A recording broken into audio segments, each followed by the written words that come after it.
And green light, and we're live. Good morning. Okay. Who's tired of talking about the Rona? Ugh, so tired. So tired. Though, Who's talking about the newest? Who's tired of talking about the newest race hoax? oh, that, the not hate crime that happened in Georgia. Jesus Christ. It's Hey, Elon Musk is tired of talking about the Rona. yeah, buddy. Elon says he's moving to Texas, and I ain't gonna lie, I kind of want to move to Texas too. uh, Anywho, why? Why are we tired of talking about the Rona? Why are we tired of talking about the not a hate crime? Well, it's pretty easy. America is starting to decompress from the madness of the pandemic and is starting to wake up again and notice, hey, wait a minute. There's some serious shit going on. There's some really serious stuff going on out in the world right now. In fact, Morning, Danny. oh, hey, Danny, you joined us. Glad we could catch you for breakfast this morning. Um, in fact, what's going on right now? It looks like the whole Russiagate narrative was not just fake. It wasn't just uh, an elaborate hoax conducted by the propaganda media. No, no. Let me read this sentence to you. By the way, the links to all these articles that we're going to go through today are in the description. If you want to go check them out, we're not going to go through them completely because these are all very long articles. So, I guess I could read you the whole thing in my soothing announcer voice, but this, this sentence really just got my hackles up. It was at this meeting that Obama gave guidance to key officials who would be tasked with protecting his administration's utilization of secretly funded Clinton campaign research. That would be the Steele dossier, among other documents, in fact, which alleged Trump was involved in a treasonous plot to collude with Russia from being discovered or stopped by the incoming administration.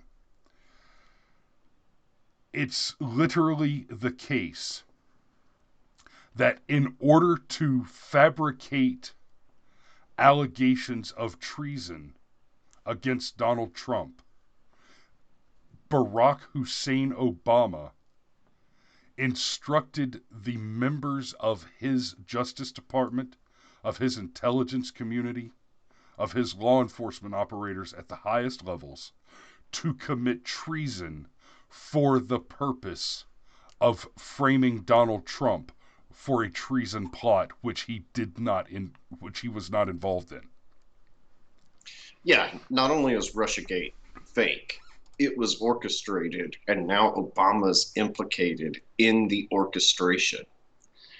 I, I think I think they were all so blown away that the inevitable "Yas, they queen" Hillary Clinton didn't win that election that they all just absolutely panicked.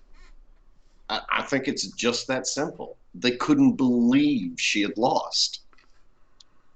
And And quite simply, the 2016 election, if it does anything for you on an emotional level, um, on a logical level, if it does anything to shape your sense about the country and about our system, it should instill you with confidence that our elections work because there is mounting evidence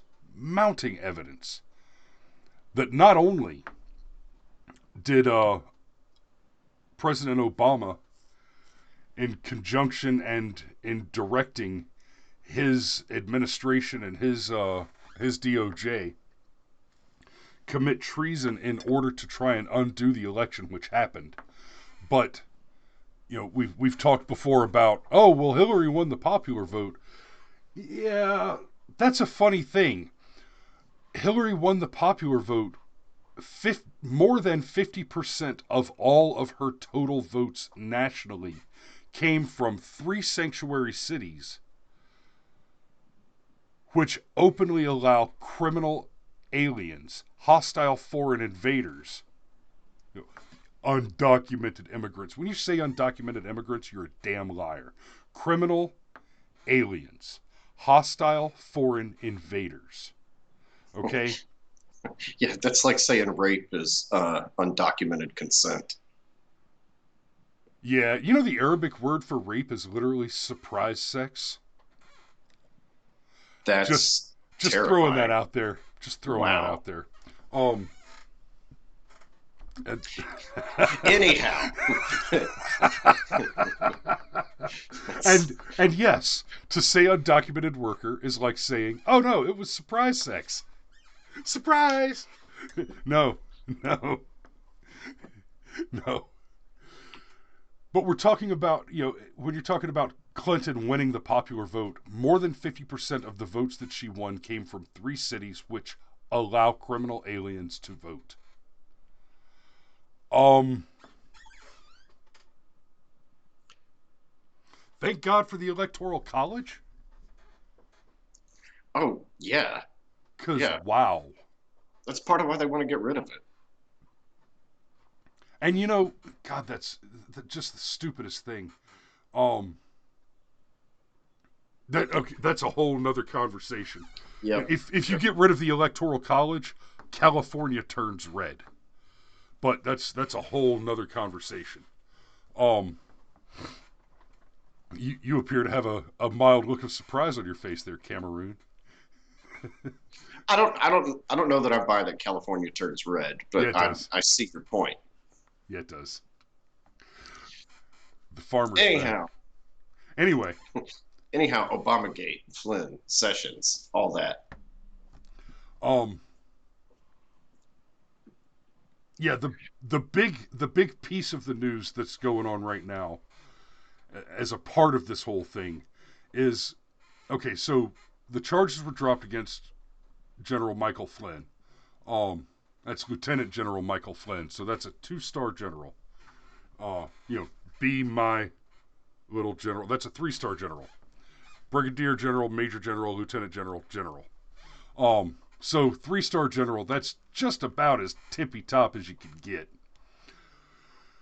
Flynn was convicted of lying to the FBI on confession.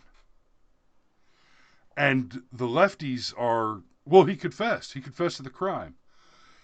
Yeah, okay. For starters, like Ben Shapiro points out, he the way Shapiro puts it, he fibbed to the FBI because the thing that he is said to have lied about is not a lie about a material criminal act. He likened it to the difference between saying, I didn't murder that guy I murdered, and saying, I didn't eat that ice cream yesterday. Well, in one of these cases, you're lying about a crime, and in one of them, you're not. So they tried to get Flynn on a process crime, um, which is a process crime which happens to be a felony, with a clear God, like it is the cookie cutter definition of entrapment, and specifically what we call a perjury trap. Um, So specifically, they wanted to interview Michael Flynn with regards to some conversations that he had with Ambassador Kislyak. And it should be noted that this is the same Ambassador Kislyak that eventually caused Jeff Sessions to recuse himself from having anything to do with the Russia investigation. And, and at one point in time in the interview process, Flynn even got kind of cheeky with him and was like, guys, this was a wiretapped conversation. You have the transcripts. Why are you asking me these questions? Flash forward uh, to Flynn's crooked legal team that had some pretty serious conflicts of interest, who advised him to take the plea deal because Flynn was basically out of money and now they're threatening his family. Well, a good number of all cases, civil and criminal, in this country end in some type of plea arrangement. It doesn't necessarily mean that the prosecution has proven its case. It doesn't even necessarily mean that the defense feels like it is in the wrong, but sometimes people just do the math. If you're going to sue Walmart for $100 million, and then there's an opportunity for Walmart to settle for $1 million, well, Walmart might just decide we're better off settling for $1 million than spending millions of dollars in legal fees and potentially losing the case and then having to pay out the $100 million afterward. And that's exactly what happened with Flynn. Flynn got bad legal advice. I pointed this out on Politics show that the thing that's very telling to me is how quickly General Flynn's fortunes changed once he got new legal representation. So, well, not only once he got new legal representation, but once the judge ordered significant discovery. One of the ongoing theories right now is that the previous law firm, which, by the way, includes Eric Holder. Just saying. The law firm that intentionally withheld exculpatory evidence aided and abetted a criminal FBI investigation. Not an FBI investigation into criminality, but an FBI investigation which was itself a crime being committed by FBI agents at the direction of Barack Obama. The law firm that aided and abetted that FBI investigation withheld exculpatory documents and gave Flynn excruciatingly deleterious legal advice, is partnered with Obama's wingman, Eric Holder. Mr. We're a nation of cowards. In case any of those dots hadn't connected. And again, from Molly Hemingway's article, January 4th, she has a talent for these run-on sentences that just beat you in the nose with truth.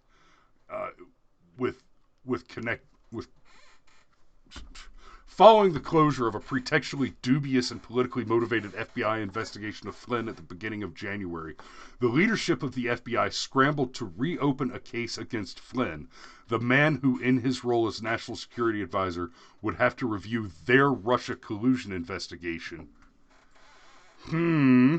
FBI officials openly discussed their concern about briefing the veteran intelligence official on what they had done to the Trump campaign and transition team and what they were planning to do to the incoming Trump administration. Flynn had to be dealt with. The FBI's top counterintelligence official would later memorialize discussions about the FBI's attempts to get Flynn fired. No reopening was needed. They determined when they discovered they had failed to close the previous investigation. They found this mistake amazing and serendipitously good, and said our utter incompetence actually helps us. Even more noteworthy were texts from FBI's number 2 counterintelligence official, Peter Strzok. Y'all remember Peter Strzok? Peter Smirk. To FBI lawyer Lisa Page, who he was fucking.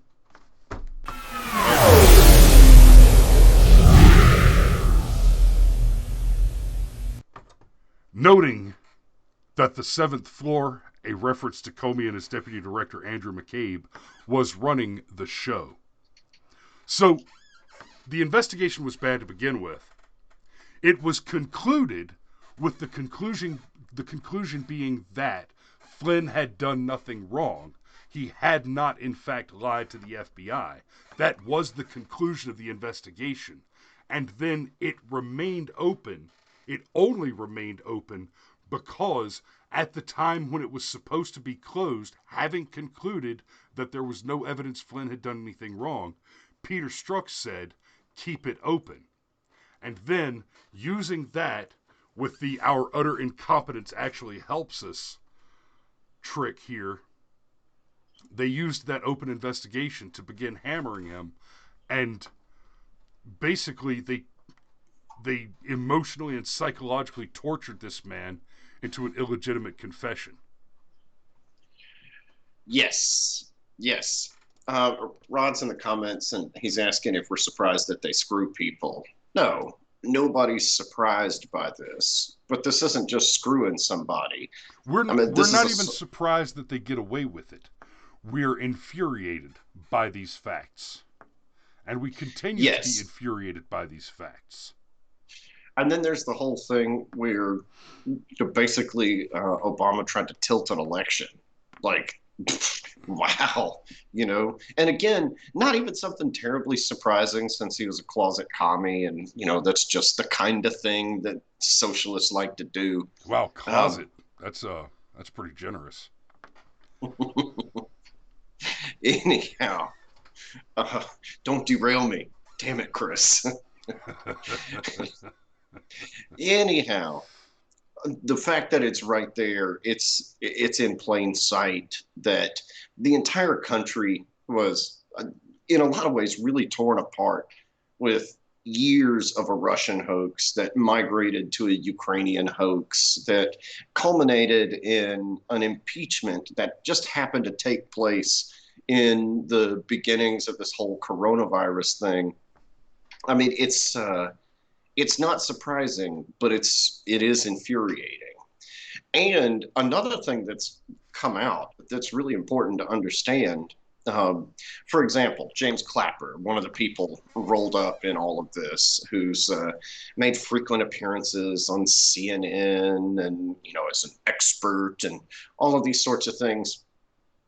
I did some quick Googling this morning, and I found instances as late as October of last year where Clapper's implying that Trump did something wrong, that he's trying to intimidate the intelligence community, that he's got something to hide. However, in 2018, while under oath, Clapper testified that there is no evidence that there was any collusion between the Trump campaign and Russia in any way.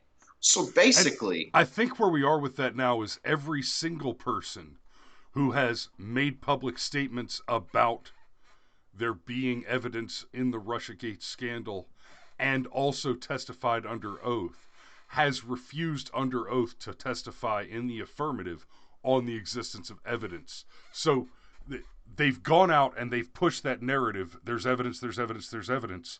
And then I think basically the only exception to this statement is Adam Schiff, who has said over and over again that there's evidence, substantial evidence of collusion, and the reason that he hasn't testified to the contrary of that under oath is he's never testified under oath on this matter. right, right. So basically, when you can go to jail for lying, they all say there's no evidence that there was Trump Russia collusion. But when you could just go on CNN and get $100,000 a year to do 7-minute spots on Jake Tapper's show, well, now there's Russia collusion, and the Orange Man is so bad. It's pathetic, really. So the same media, and because please believe it is not just Obama that is implicit in this. The media is also implicit in this. Don't tell me that nobody at CNN didn't know what was really going on and just decided to roll with the bullshit sandwich anyway. I don't Well, buy it. we don't have to take that on presupposition. We don't have to speculate about that. Project Veritas got they got the dirt on that. They got Oh yeah, what's it, Jeff Zucker outright stating, if it doesn't hurt Trump, I don't want to do it.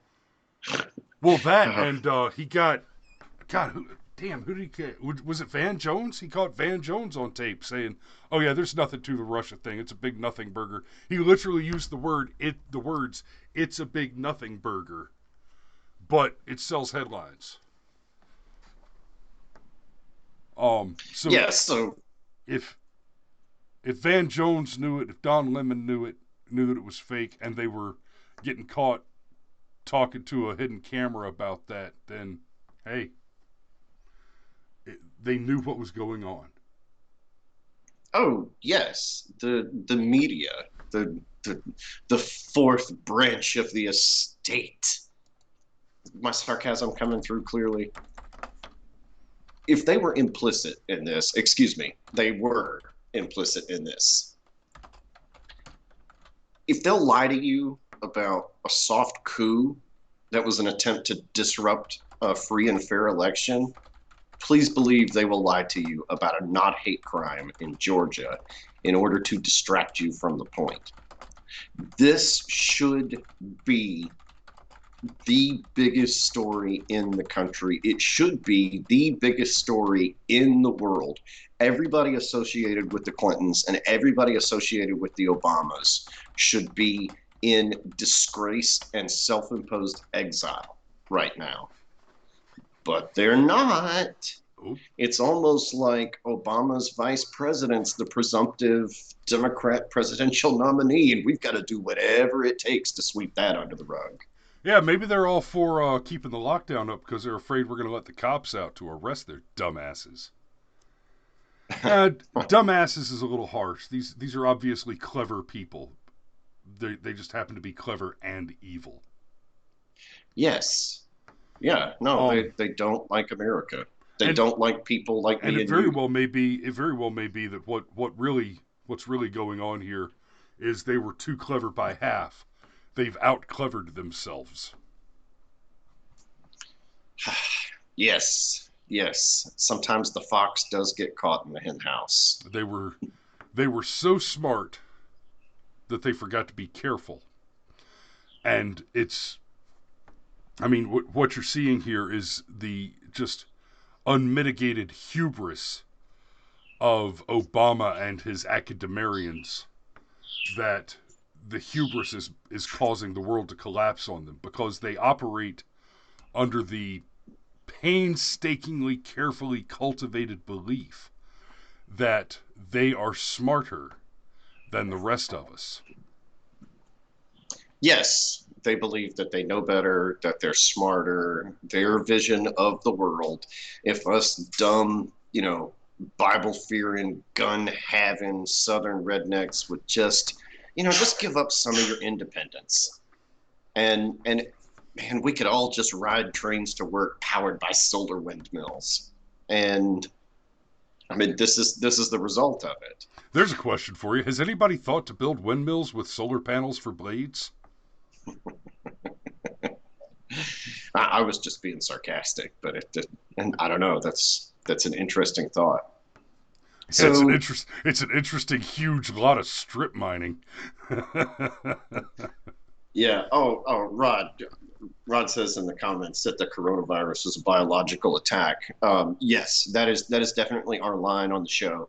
That it doesn't really matter if China created the virus on purpose or if it was an accident and China just kind of looked the other way. Whoopsie! It amounts to the same thing. It was weaponized, and it did become a biological weapon. There's no. Yeah, and that's easy. That's real easy. Okay, so I'm we've talked about this on the show before.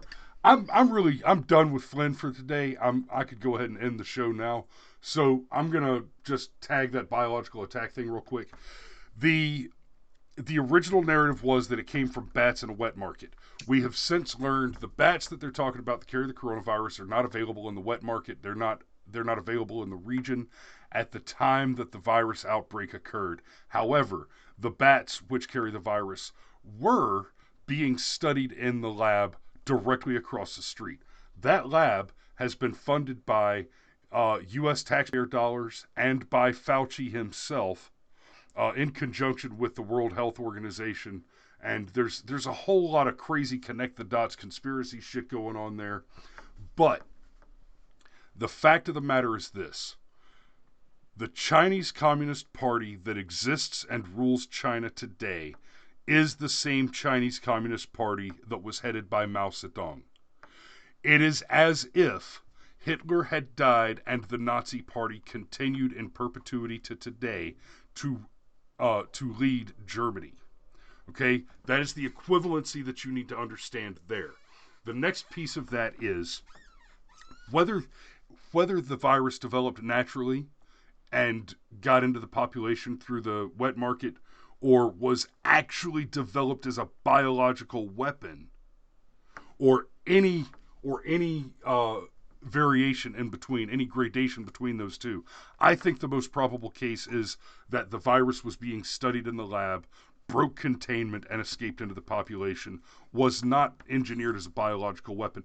But the tactical difference, the strategic distinction, is immaterial, because once the virus was in the population in Wuhan, and China chose to shut down domestic travel from Wuhan to the rest of China, while continuing to allow international travel from Wuhan to the rest of the world, that is tactically and strategically immaterially distinct from them launching it in a missile.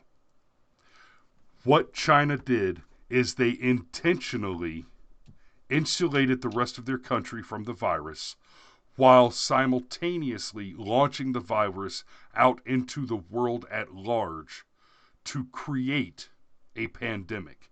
The evidence on that is absolutely, irrefutably crystal clear. China attacked the world with a deadly virus. Yeah. I mean, that is. I mean, as soon as we get to the part to where they shut down domestic travel, but they allow international travel to continue for another 6 or 7 days, like, come on, pull the other one, kid. I swear it's got bells on it. If the Chinese Communist Party was a less malicious organization, I might be able to accept the claim that shutting down domestic travel while not shutting down international travel was not a malicious maneuver, but rather a fault of just mere negligence. But that's a very, very hard position to defend once you have the motive and intent of, and I don't mean assuming motive or assuming intent. I mean the established motive and intent from a long history of a hostile Chinese Communist Party against the rest of the world. Once that's a part of your equation, negligence is off the table. This was an intentional attack. Yes. Yeah. China murdered the world. just to bring it back around, because I'm rather proud of myself, and I made a prediction. The prediction not only has become true, but actually wasn't far enough. Not only did Flynn need to be out of the way, but Jeff Sessions needed to be out of the way. Otherwise, there's no Russia collusion. Because Sessions would have went, hey, boss, this is awful weird what's going on. They're testifying under oath that there's nothing here, but then they're going on CNN and saying, ooh, this looks bad, this looks bad. And Flynn would have done the same thing. It makes a whole lot of sense now why Trump was so furious with Sessions for recusing himself. He did, in a certain sense, want his man on the inside to watch what was going on just in case they tried to screw him. So, yeah. Yep. All right, well, that's all I've got for today. I think... Yeah, we've gone about 10 minutes past, so... Yeah. So, bonus. Love you guys, and we will see you tomorrow. Be safe out there. Wash your damn hands. I keep saying wash your damn hands, like, but it's just funny. Yeah, I mean, I keep an impeccably clean penis. I wash my hands before I urinate. For safety. Stop. I gotta go.